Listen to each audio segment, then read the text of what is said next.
I've been driving for a food delivery app for a little over 2 years now. Nothing glamorous, just one of those apps where you tap a few buttons, grab a paper bag, and drop it off at someone's doorstep. Quick money if you don't mind the gas prices, and the occasional stress-induced ulcer. I treated it like a side hustle. Deliver a few burritos, maybe a boba tea or two, and be home by midnight. But after I got laid off from my last real job, it became my main gig. The shift never technically ends. You just drive until your body gives out or your tank hits empty. Most of it's what you'd expect. Fighting for decent tips, cursing at building numbers that don't exist, or walking up 5 flights of stairs for an order that says, "Leave at the door, do not knock," in all caps. Some instructions get stranger than others. I once had a guy ask me to leave his sushi, quote, "in the shadow of the mailbox." Someone else left a note that said, "If the front door opens by itself, just leave the food and walk away. Do not acknowledge her." I left that one on the welcome mat and didn't even look back. I wasn't about to find out if it was a prank or not. A lot of us drivers talk. There's an unofficial group chat we use. Nothing huge, just a few hundred regulars who post about traffic, bad restaurants, and weirder stuff the app doesn't warn you about. Loose dogs, fake addresses, customers who try to pay cash and then grab the food and bolt. Some drivers even swap screenshots of creepy houses or instructions that feel off. Most of us chalk it up to trolls or lonely people looking for attention. But there are certain addresses that come up in conversation more than others, ones that make everyone go quiet. You learn pretty quickly which places to skip and which ones to never ask about at all. There's one address that kept showing up more than any other. Same house, same street, always boosted, always ignored.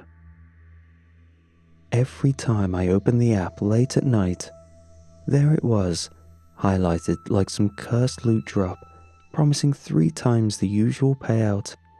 $10 turned into 30, 30 into 50. And still, no takers. The first time I noticed it, I asked in the group chat. I dropped the pin, said something like, "Anyone know what's up with this place?" A reply came through. "Don't. Seriously." The message came from a guy named Craig. I met him once when we both happened to be picking up from the same Chipotle. Nice guy, bit twitchy.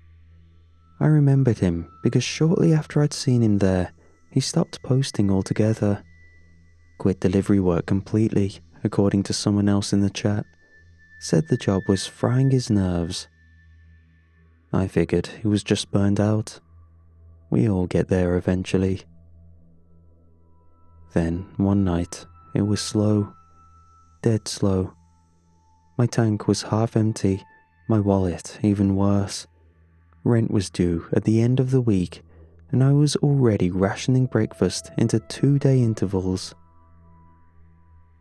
The address popped up again. Triple pay, only a few miles out. Clean order. I stared and tapped accept.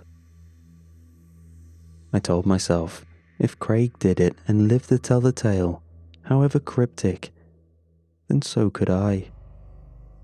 The guy was clearly a little paranoid. There's no way that a house that is on this app and has been on there for as long as it has is dangerous. You spend enough time dropping off food to people who treat you the way you would treat a vending machine with legs, and it starts to mess with your head. The order came from a local burger spot I knew well. I'd picked up from there a dozen times before, no issues. Fries, double cheeseburger, large drink. Everything was packed up tight in a stapled brown bag. I almost didn't think about it again until I was walking out the door and one of the line cooks called out behind me. Did someone finally take it? The cashier looked at the receipt, then looked at me. Be safe, man, he muttered. I delivered to a lot of weird places over the years. Half-finished basements that smelled of mold, RVs parked illegally behind gas stations, one guy who made me leave a pizza on top of a tree stump. But this place felt different, for whatever reason. The neighborhood looked like it had been tacked onto the edge of the city as an afterthought. The road was clean and newly paved, but once I turned off it, the asphalt gave way to gravel, then cracked concrete. The street signs were faded, barely legible. Every mailbox I passed looked like it hadn't seen a delivery in years. Tilted, rust-streaked, one even dangling by a single screw. My GPS stopped giving turn-by-turns and just dropped a pin. No house number, just a blinking blue dot and a note that said, "You've arrived." I slowed the car to a crawl and finally spotted it, wedged tightly between two larger houses like it had been squeezed in after the fact. It was narrow, with peeling siding and no numbers on the door or curb. The porch light blinked in a lazy, irregular pattern. A set of wind chimes hung from the awning above the door, clinking together even though the air was completely still. No visible motion inside, no shapes behind the curtains. But I had that prickling sensation in the back of my neck, the kind you get when someone's staring at you from a second-story window. I scanned the house once, then again. The windows were dark, the blinds drawn tight. I sat in my car for another moment. I would be lying if I said that all those messages in the group chat hadn't done a number on me. I was definitely feeling anxious, but I grabbed the bag and stepped out into the silence. The instructions were blunt and impersonal. Leave on the porch, do not knock, do not wait for acknowledgement. I'd seen worse. I'd set the bag just to the left of the welcome mat, careful not to block the door, took the confirmation photo, uploaded it, and marked the order as delivered. As I turned to leave, I half expected something to happen, but nothing did. No creak behind me or so much as a breath, just the wind chimes tapping lightly above my head. I walked back to the car, slid into the driver's seat, and waited for the payment notification. It came through clean, full fare and tip included. More than I expected, honestly.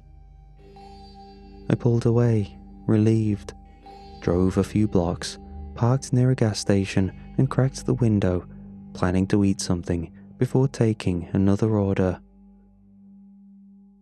And that's when the app pinged a new delivery on the same address. Triple pay again. I hesitated, thumb hovering over the screen. Then I accepted it. If I'd done it once, I figured I could do it again. It wasn't like anything bad had happened. The house was weird, yeah, but weird didn't pay rent, and I was behind. The pickup was fast, one neatly packed brown bag. I made sure not to forget anything, checked twice. The receipt was stapled to the top of the new instructions, printed in bold. Leave at back door, "Do not use front entrance." So, I drove back. Same street, same dying streetlights, same wind chimes knocking together in the still air. I followed the gravel driveway around the side of the house. The grass was knee-high. A busted plastic chair lay on its side near the back porch, half sunken into the ground, making it clear that it had been there for years. The back door was unpainted and had no handle, just a latch on the inside, akin to something from an old cellar. I set the bag down gently, snapped the photo, and hit complete.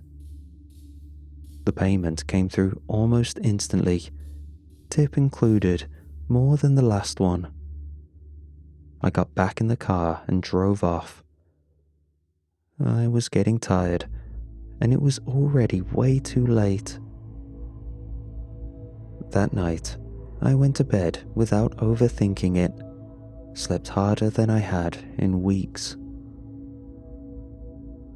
The next morning, I rolled over, checked my phone as always, and opened the app out of habit. And the address was there again, no driver assigned to it. It had already been sitting in queue for 20 minutes. Double pay this time, no takers. So, I took it. The hours in that day blurred together real fast. Each time the address popped up, I accepted it. Sometimes the pay was higher, and sometimes it was the normal amount. Yet still, it was so easy and uncomplicated that I felt like I had just struck gold. But the instructions also kept changing. Do not ring doorbell. Do not make eye contact. Place food on porch and step back 6 feet. Use gloves. Say nothing. I started joking with myself about it. I told myself it was some eccentric shut-in, maybe an older person who didn't trust the outside world. The bags were never moved, however. Every time I came back, the food I'd left earlier was still there. The containers still sealed, the receipts still stapled. Some of them had gone soggy from the morning dew. I counted 11 bags stacked on the front porch, all of them from me. That was when something in me shifted, and I started wondering, what if the person inside was dead? What if the app was just set to auto-order, schedule meals nobody ever cancelled? What if they had family who didn't check on them? What if I'd been delivering to a corpse? The idea burrowed into me. That night, when the order came through, I didn't hesitate and didn't really care how much they were paying. I had to check if the person inside was okay. When I stepped onto the porch and placed the bag beside the others, I didn't walk away. I reached for the front door as anxiety was trying to burrow a hole into my stomach. I knocked 3 times. "Food delivery," I shouted. No answer came, and so I decided to take matters into my own hands. I opened the door with a painful groan and stepped inside. The door clicked shut behind me the moment I stepped through. I didn't even touch it, didn't hear wind or pressure or anything that might have caused it. It just closed, smooth and silent. Then I heard the deadbolt slide into place with a low, mechanical clunk. I turned around immediately, heart jumping into my throat. I tried the knob. Nothing. It didn't even rattle. I jiggled it harder, then put my weight into it, to no avail. I also tried getting the deadbolt unlocked at least, but I failed every time I tried. "Are you serious?" I muttered, half laughing but with no humour behind it. I pulled out my phone. no bars, not a single one. The little spinning circle on the screen felt like it was mocking me. Of course. "Hey," I called out, raising my voice a little. "Hello, food delivery." Silence. You would think every single home would have some sort of ambient noise, but this one didn't.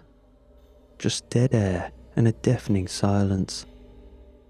I waited for a few more seconds, trying to listen out for any movement, or maybe even someone calling out to me from deep inside the house. But there was nothing. I didn't want to go any farther, but I told myself it was probably an old person, someone hard of hearing. Maybe they fell, maybe they had a stroke. Whatever the case, all I wanted to do was leave and call the police or the ambulance.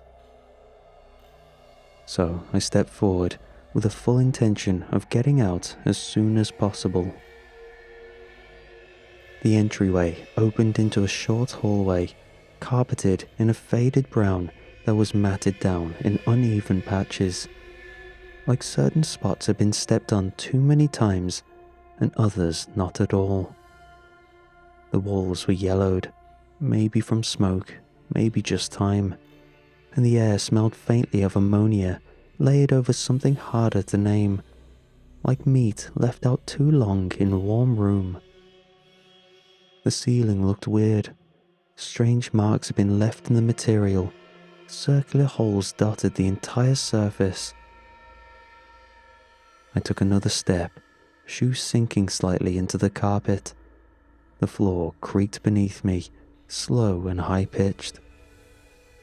"Hello?" I tried again. "I don't mean to intrude, your door locked behind me." I reached the end of the hallway and leaned slightly to peek into the kitchen. Pale tile, mostly clean, a few dark stains near the sink. The fridge was humming, and the little green light on the microwave was blinking 12 o'clock like it had never been set. The place wasn't messy, but it didn't feel lived in either.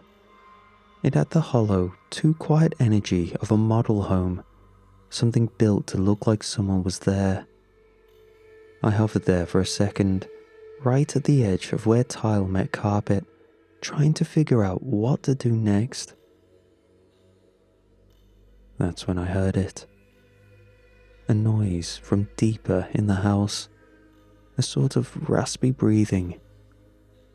I leaned in just enough to get a clearer view down the hall. That's when something moved. It wasn't loud, definitely not a crash, but I felt it more than heard it. A sudden fast shift low to the floor. I caught just the briefest flicker of pale skin sliding out of sight around the corner, like something had darted across on all fours. I jerked back instinctively, a cold jolt ripping through my chest. My heel slid across the linoleum, and I nearly went down. I caught myself against the wall, palm slapping into the drywall with a dull thud. But I barely noticed. My heart was pounding so hard it felt like it might choke me. For a second, I didn't move, just stood there, frozen in place, the air in my lungs too tight to let out. Something was here, and it wasn't sick, and it wasn't human. I started backing toward the front door without thinking, each step light, careful, like I didn't want the floor to know I was leaving. My eyes stayed locked on the hallway. I didn't even blink. The doorknob was slick under my hand. I twisted it hard. I felt like a kid checking the fridge every 5 minutes to see if anything has changed. I kept tugging and pulling, each tug making a sound that pierced the silence. Then, I heard it again. That sound, but this time it was softer, wetter. The steady drag of something moving along the floor. It wasn't coming from the hallway anymore. It was coming from the kitchen right behind me. I turned around slowly and saw it. It was crouched low behind the kitchen island, half shadowed but close enough now that I could make out its shape. The thing was down on all fours, bare, chalk white skin stretched tight over a long, rail-thin frame. Its limbs were too long for its torso, and they bowed slightly, like they had too many joints. Its fingers, if that's what they were, scraped along the floor in slow, deliberate arcs, each tipped with yellowed, cracked nails that curved like splinters. Its head moved slowly, swaying side to side like it was sniffing, but it had no nose, no eyes, just a sunken face with a slack, wet mouth hung wide open, as if it had been caught mid-scream and then forgotten how to close it. I froze for half a second, maybe less. It didn't lunge or make any aggressive gestures. It just inched forward with that same awful calm, dragging its body across the tile with a sound like wet towels sliding through broken glass. It was close enough to reach me if I hesitated. I didn't. I sprinted, angled my shoulder, and drove straight into the kitchen window with everything I had. But it didn't give. It cracked, spiderwebbing beneath the impact, but held. My arm folded wrong, pain shooting through it like an electric wire. I dropped hard, the breath knocked out of me, my back slamming against the cabinet with a dull wooden bang. I gasped for air, vision swimming, and when I looked up, it was already there. The thing was crawling toward me, fast now, faster than it had any right to move. Its limbs clacked against the tile. One of its arms flailed blindly, catching the helm of my jacket. The sound it made, somewhere between a gurgle and a rattle, was directed at me. It didn't just want to hurt me. It wanted to feed. Nobody had stepped foot in this house for God knows how long, and I was the first one it had seen. I kicked hard, my boot connecting with its chest. Its skin felt soft, almost spongy, but underneath was something solid. The thing recoiled slightly, but didn't stop. Its hand lashed out again, skimming my knee this time, nails grazing skin. I felt warmth, but I didn't check. I pushed myself up with a grunt, got my hands under me, and surged forward with everything I had. I slammed into it head on, my weight driving into its chest, and for a moment I thought it might hold its ground. Its limbs curled around me like cables, one of them wrapped around my forearm, pulling tight. Adrenaline surged through me as I pulled against it with everything I had. My elbow smashed into what passed for its neck, once, twice, until it let go just enough for me to shove it sideways. It crumpled onto the floor, limbs tangling beneath it like a sack of broken sticks.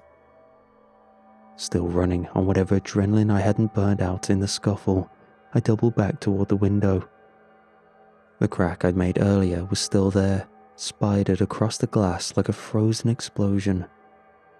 This time I didn't brace myself, I didn't aim, I threw my whole body into it. The glass gave with a sharp staccato burst. It came apart all at once, not with a clean break, but in 1,000 small shards that cut through my sleeves, my forearms, the side of my neck. I didn't feel it right away, just the sensation of air hitting exposed skin as I spilled through the frame and landed hard in the patchy, uneven grass outside. The fall knocked the wind out of me again, but I scrambled to my feet without thinking. Blood was running down my arms in thin, erratic lines, and my shirt stuck wet against my ribs, but I didn't stop. I didn't check behind me. I just ran. I don't remember the drive home. Not really. Just fragments. My hands slipping on the wheel from blood. The streetlights looked brighter than the sun as I drove in a daze. By the time I made it back home, my hands were shaking so badly I could barely open the first aid kit under the sink. I tore it apart trying to find gauze, tape, anything to make the bleeding slow down. I didn't try to explain it to myself. Not anymore. I wasn't going to sit there and rationalize what I saw or what it tried to do. I called the police. Not 911, just the local station. I told them I delivered to a house and found someone inside. Maybe someone dangerous. I said I thought there might be a break-in or someone in need of medical help. I didn't know what I was saying. I just needed someone else to go there. They sent a car.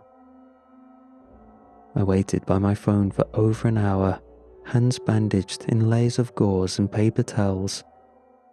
When the call came, the officer sounded annoyed.